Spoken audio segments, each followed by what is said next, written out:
আসসালামু আলাইকুম গাইস, তোমরা সবাই কেমন আছো? আমি তো বেশ ভালোই আছি। তো আজকে চলে আসছি পুরো 2.5 কেজি ওজনের সিলভার কাপ মাছ নিয়ে একটি রেসিপি বানাবো, তোমাদের সঙ্গে শেয়ার করব সেটা।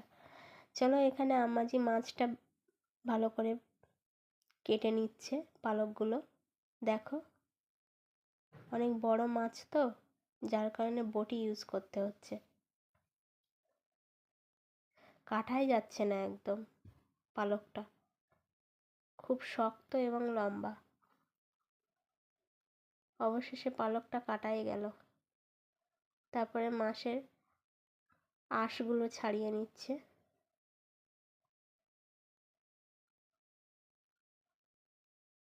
পিছনের দিকে, মাছের পিছনের দিকে কিছুটা আঁশ ছিল, সেগুলো ছাড়িয়ে নিচ্ছে ভালোভাবে। মাথার দিকে, পেটের দিকে, পেটেরগুলো বেশি ছোট ছোট থাকে তো সেগুলো। তারপরে আঁশ ভালোভাবে পরিষ্কার হচ্ছিল না বলে তাই আবার চামচ দিয়ে পরিষ্কার করছিল। দেখো, মাথার ধারে, কলাশির ধারে বেশি বেশি আঁশ থাকে, তো ওইগুলো ভালোভাবে পরিষ্কার করে নিচ্ছে। এবারে মাছটা ভালোভাবে কেটে নেবে।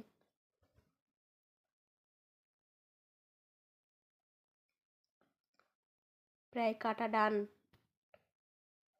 কমপ্লিট হয়ে যাচ্ছে। মাছটা আসলে অনেক বড়, ধরতে পারছিল না আম্মাজি, সেই জন্য।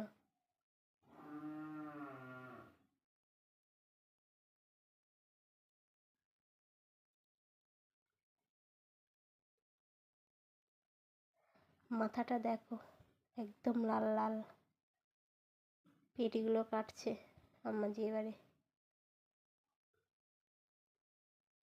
পেটি অনেকটাই হবে কাটলে, অনেক বড় বড়। ক্যামেরায় কেমন লাগছে তোমরা বুঝতে পারছো, কিন্তু আমি রিয়েলি দেখছি তো, অনেক বড় বড় করে কাটা যাচ্ছে, অনেক পিস হবে। দেখো, এবারে দাকাগুলো কেটে নিচ্ছে এক এক করে। পেটিগুলো কাটা হয়ে গেছে, দাকা কাটছে। দেখো, মাছ প্রায় কাটা কমপ্লিট। অনেক পিস মাছ হয়েছে দেখো, অনেকটাই। এবার ভালো করে পরিষ্কার করে ধুয়ে নেবে। মাথাটা এবার কলাশিটা বাদ দিয়ে দেবে। মাছের কলাশি খেতে নেই, ওটাতে অনেক রোগ জীবাণু জন্মায় মানুষের দেহে। এদিকে মাছ বাছছিলাম বলে বিড়ালগুলো চলে আসছো। যা, কোথায় গেল, সে কোথায় গেল? ওই সেই বিড়াল দেখা যাচ্ছে। তো এদিকে মাছগুলো ভালোভাবে পরিষ্কার করে নিচ্ছে। দেখো,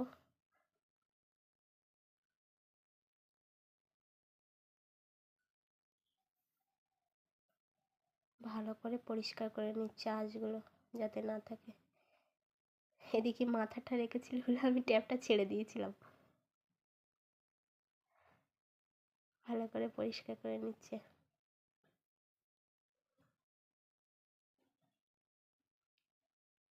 মাথাটা এবার ফালি করে নেবে।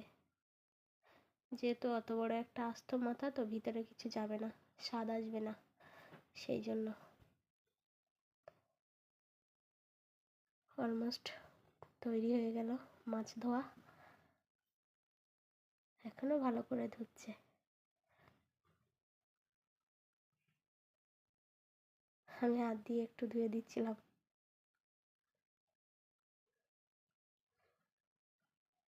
দেখো, তৈরি হয়ে গেল। লবণ হলুদ মাখিয়ে নিলাম।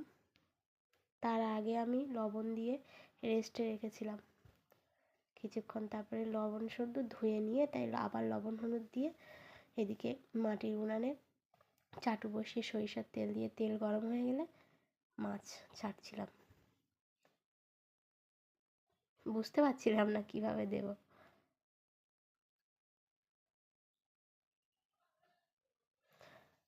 মাথাগুলো ভাজা হয়ে যাচ্ছে আস্তে আস্তে। এবারে আমি আর বাকি মাছগুলো এভাবে ভেজে নেব।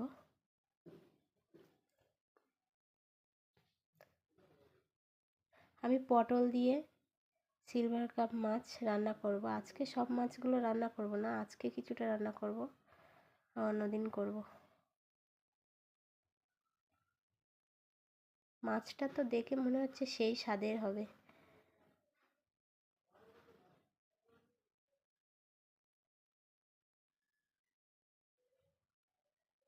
ঢাকাগুলো এইভাবে ভাজা করে নেব। এদিকে হাঁড়িতে সরিষার তেল দিয়ে পেঁয়াজ কুচি করে রেখেছিলাম, সেটা দিয়ে লাল লাল করে ভেজে আলু আলু দিয়ে দেব। তারপরে এদিকে আবার মাছ ভাজা করছিল সেগুলো।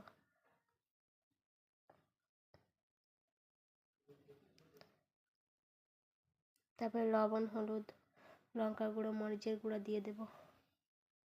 আমি এখানে গোলমরিচের গুঁড়া ইউজ করেছি। তৈরি হয়ে গেল সিলভার কাপের সাথে পটল আলুর ঝোল। তারপরে এদিকে বেগুন রান্না করছিল, কিছুটা বেগুন দিয়েও রান্না করব, বেগুন মাছ। গরম জল দিয়েছি আমি।